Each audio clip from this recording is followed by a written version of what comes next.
பிள்ளைகள்கிட்ட எதிர்மறையான எந்த வார்த்தையும் பேசாதீங்க. நீ ஃபெயில் ஆயிருவ, நீ உருப்பட மாட்ட, நீ எல்லாம் எங்க தேர போற, எதிர்மறையான எந்த வார்த்தையும் பிள்ளைகளிடம் பேசாதீர்கள். அமெரிக்காவிலே ஒரு வகுப்பு, புள்ளியியல் வகுப்பு, ஆசிரியர் வகுப்புல கணக்கு எழுதி போட்டுட்டு சொன்னார், இந்த கணக்கினுடைய சிறப்பு என்ன தெரியுமா, இதுவரைக்கும் ஸ்டாட்டிஸ்டிக்ஸ்ல புள்ளியியல்ல இதுக்கு ஆன்சரே கிடையாது, அதுதான் அதனுடைய சிறப்பு. அவர் பாடம் நடத்தி முடிச்சதுக்கு அப்புறம் ஒருத்தன் உள்ள வந்தான் லேட்டா. ஏண்டா லேட் ஆயிடுச்சு சார், வழக்கமா சொல்லுவால அது மாதிரி. அவன் போர்டை பார்த்தா அந்த கணக்கு எழுதிட்டான், வீட்டுக்கு போயிட்டான். 2 நாள் லீவு, 3ஆவது நாள் வந்தான், காலேஜுக்கு வந்தான்.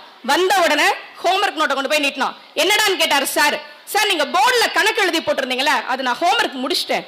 எனது ஹோம்ஒர்க்கா, நான் தான் ஹோம்ஒர்க் உனக்கு கொடுக்கவே இல்லையே. சார் நீங்க போர்டுல கணக்கு எழுதி போட்டிருந்தீங்களே, டே அந்த கணக்கு எழுதி போட்டு நான் என்னடா சொன்னேன், ஸ்டாட்டிஸ்டிக்ஸ்ல விடையே இல்லாத கணக்குன்னு சொன்னேன்ல. சார் நீங்க அப்படி சொன்னீங்களா, ஆனா நான் ஆன்சர் கண்டுபிடிச்சிட்டேனே. வாங்கி பார்த்தார் சாருக்கு ஆச்சரியம். ஸ்டாட்டிஸ்டிக்ஸ் வரலாற்றில், புள்ளியியல் வரலாற்றில் விடையே இல்லாத கணக்கு என்று இருந்த கணக்குக்கு அவன் ஆன்சர் கண்டுபிடிச்சிருக்கான்.